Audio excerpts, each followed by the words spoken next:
नमस्ते दोस्तों, कैसे हैं आप। आशा करती हूँ बढ़िया और स्वस्थ होंगे। दोस्तों, प्लेट में रखे लड्डुओं को देखकर तो आप समझ ही गए होंगे कि आज हम आटा के लड्डू बनाने वाले हैं। ये गेहूं के आटा के लड्डू हैं जो यूपी और एमपी में बुंदेलखंड पड़ता है। वहाँ पे ये जिस अंदाज में बनाए जाते हैं, मैंने आज उसी अंदाज में अपनी मम्मी को बनाते देखा था, तो मैं आपको भी शेयर कर रही हूँ। तो चलिए इसकी रेसिपी शुरू करते हैं।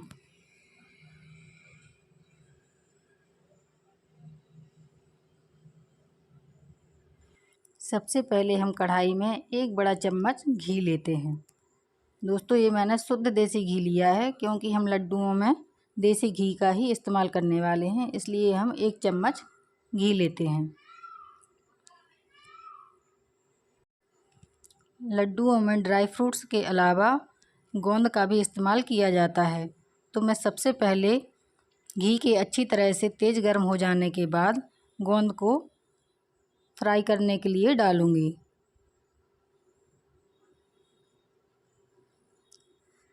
जब तक गोंद हमारी अच्छी तरह से फूल ना जाए तब तक हमें गोंद को कढ़ाई में से निकालना नहीं है।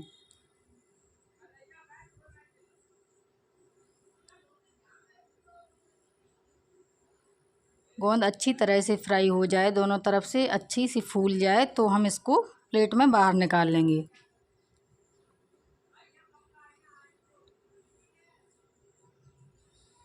गोंद को फ्राई करने के बाद अब बारी आती है ड्राई फ्रूट्स को फ्राई करने की। तो सबसे पहले मैंने बादाम को फ्राई करने के लिए डाला है। ये अभी गोंद से जो घी बचा हुआ था उसी में हम ड्राई फ्रूट्स भी फ्राई करेंगे। बादाम को एक बादाम के मैंने 3 या 4 टुकड़े किए हैं जो थोड़ी बड़े बड़े से हैं, तो मैं इन्हें थोड़ा बड़ा बड़ा ही रख रही हूँ। बादाम को डालने के बाद उसे कुछ सेकंड फ्राई करने के बाद अब हम काजू भी डाल देंगे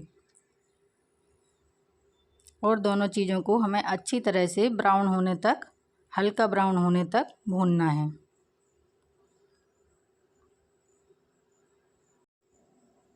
काजू और बादाम हमारे फ्राई हो गए हैं। अब हम इन्हें प्लेट में बाहर निकाल लेंगे।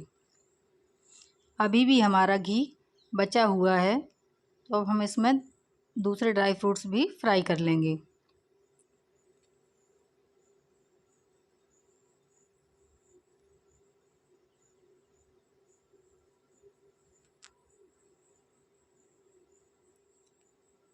अब हम डाल देते हैं इसमें गरी। गरी को मैंने कद्दूकस नहीं किया है, इसे भी मैंने छोटे छोटे टुकड़ों में काटा है। गरी को भी हम हल्का ब्राउन कलर आने तक भून लेते हैं।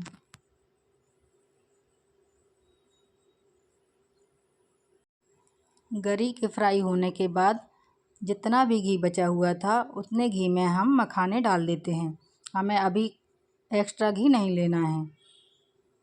मखानों को भी मैंने 3-3, 4-4 टुकड़ों में काट लिया था। मखानों को भी हम अच्छी तरह से भूनकर एक प्लेट में बाहर निकाल लेते हैं। मखानों को डालने से जितना भी हमारा घी बचा हुआ था वो सारा मखानों ने सोख लिया था। तो अब मैंने 1 चम्मच घी और डाला है और अब हम इसमें किशमिश को भी फ्राई कर लेते हैं। आपको जो भी ड्राई फ्रूट्स पसंद हो आप डाल लीजिएगा। मैं पिस्ते को छोड़कर और सभी ड्राई फ्रूट्स इसमें यूज कर रही हूँ। किशमिश हमारी फ्राई हो जाएगी तो ये अच्छी तरह से साइज में फूल जाएगी। जैसे ही ये साइज में फूलेगी हम किशमिश को भी बाहर निकाल लेते हैं।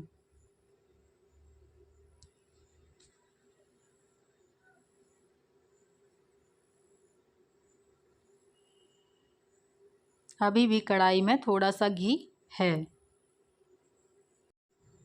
कढ़ाई में पहले से थोड़ा घी था, थोड़ा सा घी मैंने और डाल लिया है।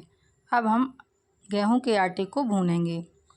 दोस्तों, ये जो गेहूं का आटा मैंने लिया है इसको मैंने अलग से पिसवाया था। इसको मैंने हल्का सा मोटा रखा हुआ है।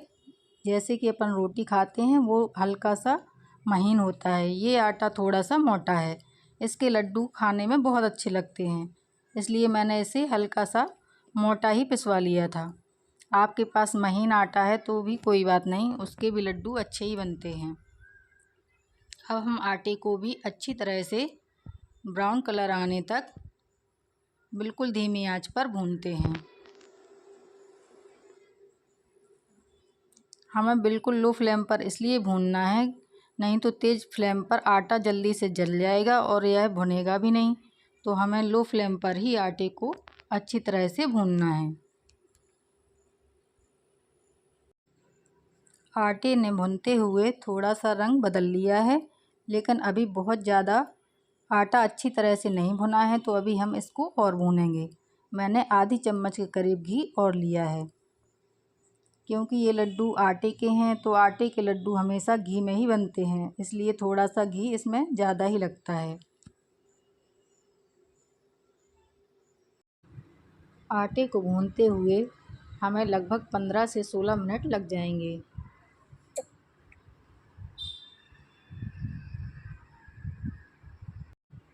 आटा हमारा भुन गया है और मैंने गैस को भी बंद कर दिया है। कढ़ाई गरम है, इसलिए मैं अभी इसे बराबर चलाती जा रही हूँ। जिस कढ़ाई में मैं आटे को भून रही थी वो काफ़ी छोटी थी, तो उससे मैंने बड़ी कढ़ाई में आटे को पलट लिया है। आप किसी भी परात में आटे को पलट सकते हैं। बड़ी कढ़ाई में जिसमें मैंने आटा रखा हुआ है वहाँ की गैस बंद है, वो कढ़ाई बस ऐसे ही रखी हुई है। तो चलिए अब छोटी वाली कढ़ाई में हम गुड़ को भी गर्म कर लेते हैं, क्योंकि ये लड्डू हम गुड़ से ही बनाने वाले हैं। और इसमें हम 1 चम्मच के करीब घी डाल देते हैं।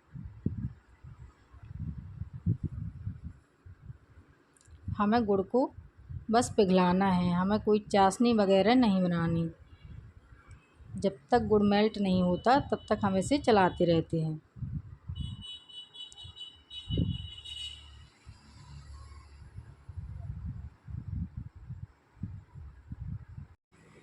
और हाँ, एक बात दोस्तों, हमें गुड़ में पानी डालकर इसे बिल्कुल नहीं पिघलाना है, हमें सिर्फ घी डालकर ही इसे पिघलाना है, नहीं तो लड्डुओं की शेल्फ लाइफ कम हो जाएगी।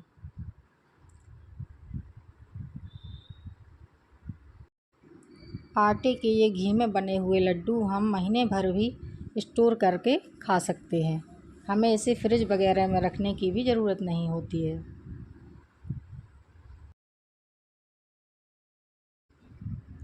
अब जिस कढ़ाई में हमने आटे को डाल दिया था उसी में हम गुड़ को पिघला करके डाल देते हैं। आपने जिस भी बर्तन में आटे को रखा हुआ है या आप रखें जिस भी बर्तन में, उसी बर्तन में हमें गुड़ भी डालना है।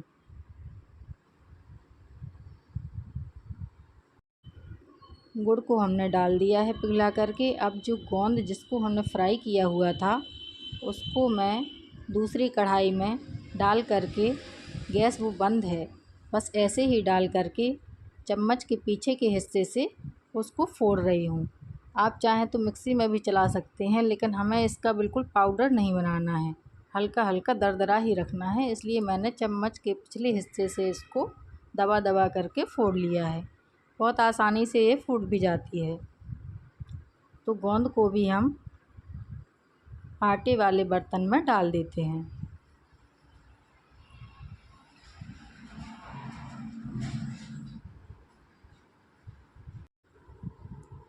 अब गुड़, आटे और गोंद को हम अच्छी तरह से मिक्स कर लेते हैं। सभी चीज़ें आपस में अच्छी तरह से मिल जानी चाहिए। दोस्तों, ये जो गेहूं के आटे के लड्डू हैं, इन्हें बुंदेलखंड में ऐसे ही तरीके से बनाया जाता है। ये पारंपरिक तरीका है। मैंने अपनी मम्मी लोगों को बनाते हुए देखा था, वही मैं आपको भी शेयर कर रही हूँ। क्योंकि मैं बुंदेलखंड से हूँ, इसीलिए मैं आपसे ये बात शेयर कर रही हूँ। आटे और गोंद को हमने अच्छी तरह से मिक्स कर लिया है। अब जो भी ड्राई फ्रूट्स हमने फ्राई किए हुए रखे हुए थे वो हम आटे में ही डाल देते हैं।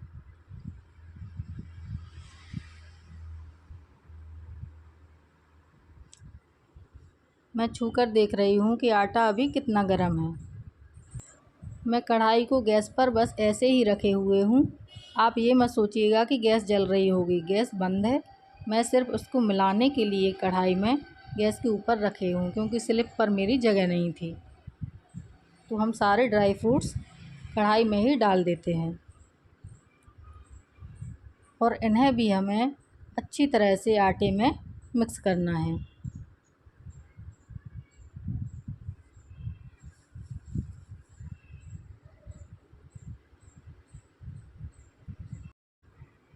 सारे ड्राई फ्रूट्स अच्छी तरह से आटे में हमने मिला लिए हैं। अब मैं आपको ये जो पैकेट दिखा रही हूँ, ये है ड्राई जिंजर पाउडर, यानी कि सौंठ पाउडर। ये इसमें कैमरे में थोड़ी चमक ज़्यादा आ रही है, इस वजह से आपको दिख नहीं रहा होगा। वैसे भी कैमरे में थोड़ा अक्षर उल्टे ही दिखते हैं, तो मैं आपको हाथ में लेकर भी दिखा रही हूँ। ये सौंठ पाउडर है, इसे हमें लड्डुओं में डालना है। सौंठ पाउडर मेरे हाथ में थोड़ा सा ज़्यादा आ गया था, मैं थोड़ा कम ही इसमें डाल रही हूँ। अगर आप इलायची खाना चाहते हैं, तो आपको इलायची फ्लेवर पसंद है तो आप इलायची भी डाल सकते हैं। वैसे इन लड्डुओं में सौंठ का ही यूज किया जाता है। अब सौंठ को भी हम अच्छी तरह से सारे मिक्सर में मिक्स कर लेते हैं।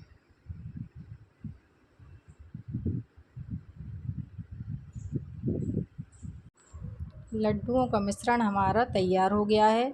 अब मैं किचन से कमरे में लड्डुओं का मिश्रण लेकर के आ गई हूँ, क्योंकि लड्डू बांधने में हमें थोड़ा टाइम लगता और मैं वहाँ खड़ी खड़ी थक गई थी, तो मैंने सोचा मैं बैठकर ही लड्डू बांध देती हूँ और यहीं आपको वीडियो भी शूट करके दिखाती जाती हूँ।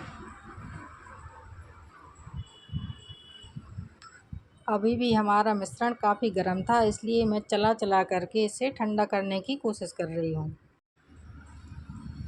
जब मिश्रण हाथों से छूने लायक हो जाएगा, मेरा मतलब है जब कम गर्म होगा, तब हम लड्डू बांधना शुरू कर देंगे। हम ज़्यादा ठंडा होने का इंतज़ार नहीं कर सकते हैं, क्योंकि लड्डू अगर ज़्यादा ठंडे भी हो जाएंगे तो भी नहीं बंधेंगे। तो मिश्रण को हमें पूरी तरह से ठंडा भी नहीं करना है। मैं आपको दिखा रही हूँ। ये देखिए, मैंने लड्डुओं को बांधना शुरू कर दिया है। इन लड्डुओं को बांधने में थोड़ी सी मेहनत की ज़रूरत पड़ती है, क्योंकि ये थोड़ी से टाइट बनते हैं। वैसे घी हमने काफ़ी डाला हुआ है, लेकिन अगर आपके लड्डू बंधे ना, तो आप प्लीज़ पानी या दूध का छींटा बिल्कुल ना लगाएं। आप इसमें पिघला करके घी ही डालें। मेरे लड्डू अभी बनते जा रहे थे, तो मैं इन्हें बांध रही हूँ। कैमरे को घुमाकर मैं आपको दिखा रही हूँ कि मैंने प्लेट में लड्डू किस तरीके से बांधे हैं। मैं ज़्यादा साइज़ में ना बड़ा रख रही हूँ ना छोटा, मीडियम साइज़ के लड्डू मैंने बनाए हैं। हमें लड्डू भी थोड़ी जल्दी जल्दी ही बनाने पड़ते हैं, क्योंकि अगर मिश्रण ठंडा हो गया तो हम दोबारा से हमें कढ़ाई को गर्म करना पड़ेगा। दोस्तों, ये जो मैं लड्डू बना रही हूँ, अभी टाइम रात के 12:30 बजे हुए हैं। मेरी छोटी बेटी सिर्फ 7 महीने की है। जब वो सो गई तब मैंने लड्डुओं को बनाना शुरू किया, तो मुझे लड्डू बनाते बनाते 12:30 बज गए। क्योंकि मैं किचन में अकेली थी, तो मुझे थोड़ा अच्छा नहीं लग रहा था, इसलिए मैं लड्डुओं का सामान लेकर के कमरे में आ गई। चलिए हम लड्डू बनाते जाते हैं, जब तक हमारा मिश्रण ठंडा नहीं होता। तो हमें जल्दी जल्दी से लड्डू बनाने हैं। ये देखिए दोस्तों, फाइनली मैंने लड्डू बना लिए हैं और मैं आपको बनाने के बाद कैसे लड्डू बने हैं ये दिखा रही हूँ। इस प्लेट के अलावा 4-5 लड्डू और भी बने थे, वो दूसरी प्लेट में रखे हुए हैं।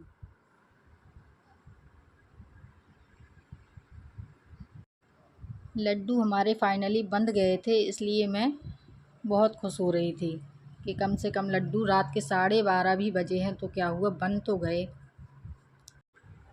तो दोस्तों, आप ये लड्डू बनाइए और सबको खिलाइए। इन्हें बनाना तो बेहद आसान है ही, मैंने आपको बता ही दिया है। तो आप इन्हें एक बार ज़रूर ट्राई कीजिए। मैं लड्डुओं को बिल्कुल पास से भी दिखा देती हूँ। ये देखिए दोस्तों, अब आपको लड्डू अच्छी तरह से दिख रहे होंगे। उधर पता नहीं क्यों इतनी शाइनिंग आ रही थी। तो चलिए, लड्डू की रेसिपी मैंने आपके साथ शेयर कर दी है। अगर आपको मेरी रेसिपी पसंद आए तो प्लीज़ इसे लाइक, शेयर और चैनल को सब्सक्राइब ज़रूर कीजिए। इसी तरह की अन्य रेसिपी के साथ मिलते हैं नेक्स्ट वीडियो में। Bye bye.